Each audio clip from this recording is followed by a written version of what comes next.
안녕하십니까. 벽운사주지 지산입니다.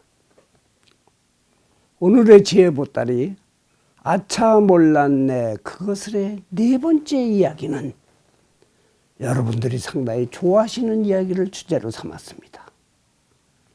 사랑이란 이런 것, 이란 주제를 갖고 진짜 사랑의 진수를 알려드리려고 합니다. 저는 오래전 팝송 제목에 험한 세상의 다리가 되어라는 제목이 있었습니다. 요즘 같은 세상에 튼실한 다리가 되어줄 사랑은 과연 어떤 것일까요? 여기에 대해서 말씀을 드릴까 합니다. 이야기에 앞서 구독 버튼과 좋아요도 꾹 눌러주시는 거 잊지 마시길 바랍니다. 불교에서는 사랑이란 말보다는 자비란 말을 많이 사용합니다. 자비란 사랑할 자와 슬플 비가 합쳐진 단어입니다. 사랑하되 늘 안쓰럽고 슬픈 듯이 애절함을 갖고 부족한 부분을 채워주는 그런 사랑을 뜻합니다. 사랑한다고 해서 꼭 내 것을 만들어야 되는 탐닉이 아닌 그 사랑 속에 관심과 배려가 있어야 한다는 가르침입니다. 부처님은 열반경을 통해 안아주는 자비와 때리는 자비를 말했습니다. 바로 섭수자비와 절복자비를 뜻합니다. 섭수자비는 상대를 사랑하는 마음으로 포용하고 절대적인 베품의 자비를 뜻하고, 절복자비는 상대에게 성장과 궁극적인 이익이 되게 하기 위해 엄격함도 같이 하는 자비를 뜻합니다. 제가 언젠가 어떤 매체에서 본 아름다운 이야기 하나 하겠습니다. 행복하게 살던 맞벌이 부부가 있었다고 합니다. 어느 날 부인이 눈병을 얻어가지고 갖가지 약을 다 써보고 수술까지 했지만 결국은 실명을 하게 되었습니다. 수많은 절망을 하고 있을 때 남편은 그때서부터 부인의 눈이 되어 붙잡아주고 먹여주고 차를 태워주며 직장까지 데려다주며 출퇴근길을 도와준 것입니다. 다행히 부인은 직장에서 전화를 받는 일이기에 눈이 안 보여도 할 수 있었다고 합니다. 눈은 잃었지만 남편의 지극한 정성에 큰 힘을 얻고 살았습니다. 실명 후 6개월이 지난 날 남편은 부인에게 말합니다. 여보, 이제부터 당신 혼자서 출퇴근하라고 하는 것입니다. 본인도 더 이상 지쳐서 돌볼 수가 없다고 하는 것입니다. 하늘이 무너지는 것 같았습니다. 며칠을 울고 난 후 그녀는 스스로 넘어지고 부딪히고 더듬어가면서 물어보고 하면서 출퇴근을 한 것입니다.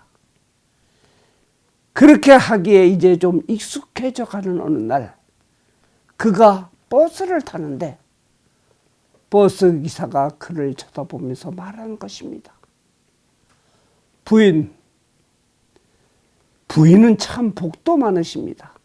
어쩌면 하루도 빠짐없이 남편분이 뒤를 따라주시니 얼마나 좋으시겠습니까? 그 소리를 들은 그녀는 또 한 번 크게 울었다고 합니다. 처음에 지극한 보살핌은 섭수자비요, 뒤를 따르며 스스로 일어서게 한 것은 절복자비인 것입니다. 요즘같이 삭막하고 먼지 가득한 세상에서 듣는 소리마다 데이트 폭력이나 가정 폭력이 난무합니다. 그 속에서 자비의 힘은 이토록 큰 것입니다. 이제 배려는 어떤 감동이 있는가 또 다른 이야기를 한번 해봅시다. 옛날 양관이라는 스님이 계셨습니다. 스님은 장남으로 태어나서 출가를 했기 때문에 스님의 동생이 집안의 대를 잇게 되었습니다. 그런데 동생마저 자식이 없어 결국은 양자를 데리고 살았습니다. 헌데 이 양자가 이만저만 속을 새기는 것이 아닙니다. 술 먹고 노름하고 폭행하면서 온 가정이 항상 불안하게 되자 급기야 이 양자를 파하기로 마음을 먹고 문중회의를 열게 되었습니다. 그 자리에 집안 어르신 양관 스님도 참석하게 된 것입니다. 회의가 열리자 모든 이들은 양자의 못된 점을 지적하면서 양자를 파하자는 쪽으로 의견을 모아갖고 양관 스님께 말씀합니다. 스님, 결정을 내려주십시오. 하고 청하자 묵묵히 듣고 계시던 스님은 결정을 내리시진 않고 자리에서 벌떡 일어나면서 벌써 날이 저물었구나. 이제 그만 절로 돌아가야겠다. 하며 집신을 신으려고 마루 끝에 탁 하고 걸터앉는 것이었습니다. 그때 문제꾸러기의 양자가 성급히 달려와서 집신끈을 묶어주는 것입니다. 자신을 내몰지 않는 큰아버지의 정감을 느껴 은연중에 집신을 신겨드린 것입니다. 이때 집신을 묶어주던 양자의 손등에 몇 방울의 물방울이 떨어지는 것입니다. 고개를 올려다보니 스님의 주름진 눈에서 떨어지는 눈물인 것입니다. 그날 이후 양자는 성격과 행동이 완전히 달라져서 너무 착한 사람이 된 것입니다. 가족 수십 명이 달래고 꾸짖어도 고쳐지지 않던 양자의 버릇이 노스님의 눈물로 완전히 고쳐진 것입니다. 사랑과 배려, 포용의 눈물이 이끌어낸 감동인 것입니다. 우리의 삶 속에는 그저 비방과 비판, 또 이기지 않으면 안 되는 절박함만 있는 것은 아닙니다. 소승훈 아파의 두 가지 이야기의 결론을 제가 오래전에 보았던 톨스토이 소설에서 찾게 되었습니다. 쌍둥이를 낳고 죽어가는 어머니와 아이들이 불쌍해 산모를 살려주려고 한 저승사자에게 염라대왕은 벌을 주기로 했습니다. 다른 저승사자를 시켜 산모의 목숨을 거둔 후 명령을 어긴 저승사자에게 벌을 주는 것입니다. 그 벌은 무엇이냐? 이 세상에 내려가서 세 가지의 질문에 답을 알아오도록 한 것입니다. 첫째는 사람 속에는 무엇이 있느냐? 둘째는 사람에게 허락되지 않는 것이 있다면 그것은 무엇이냐? 셋째는 사람은 무엇으로 사는가? 이러한 것에 대한 대답인 것이었습니다. 그리고 벌을 받은 저승사자를 청년의 모습에 알몸으로 추운 날 다리 밑에 버려진 형태로 이 세상에 내려오게 한 것입니다. 근데 그때 길을 가던 구두수선공이 그를 발견한 것입니다. 알몸으로 버려진 청년을 구해 주었는데 그의 아내가 형편이 어렵다는 이유로 그 청년을 받아들이지 않는 것입니다. 그러자 구두수선공은 끈질기게 부인을 설득하여 결국은 그를 돌보기로 한 것입니다.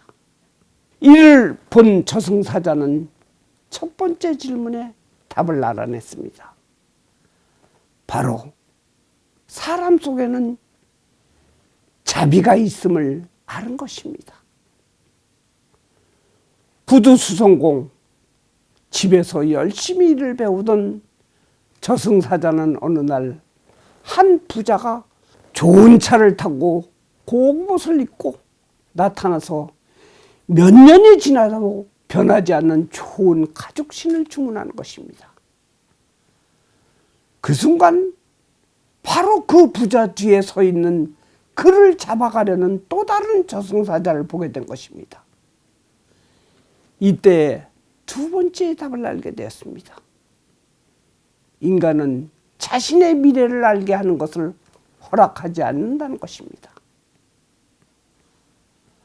또 몇 년이 지난 후 귀여운 쌍둥이를 데리고 구두를 맞추러 온 귀부인이 있었는데 이야기를 가만히 들어본 적 바로 태어나면서 엄마를 잃은 그 아기들인 것이었습니다.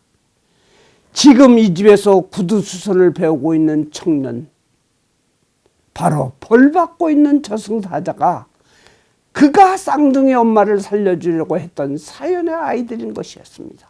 저승사자는 싱긋 웃으며 세 번째 답을 알게 된 것입니다.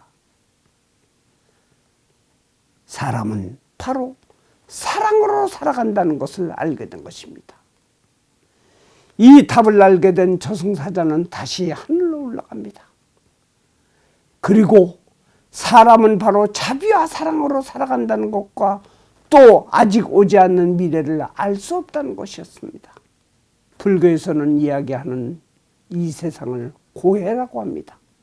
즉 고통의 바다 또는 가민의 세계라고 합니다. 참지 않고는 살 수 없는 세상이라 해도 우리 가슴 깊이 사랑이 존재한다는 것은 우리에게는 처음에 얘기했듯이 험한 세상의 다리가 되는 큰 의지처가 되는 것입니다.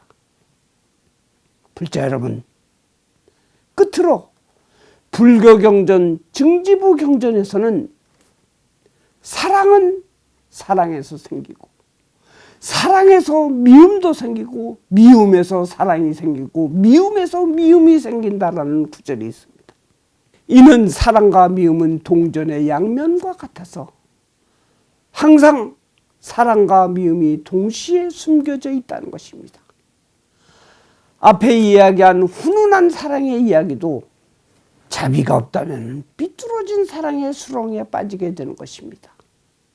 시청자 여러분, 사랑해도 사랑해 보이지 않는 담담함으로 너무 촉감적인 표현보다 감추어진 사랑을 갖고 있다면 그것이 자비심을 만드는 것입니다. 바로 사랑이란 이런 것입니다. 오늘 아차 몰랐네 그것을의 네 번째 지혜 보따리 사랑이란 이런 것에 대한 이야기를 여기서 마치겠습니다. 감사합니다. 안녕히 계십시오.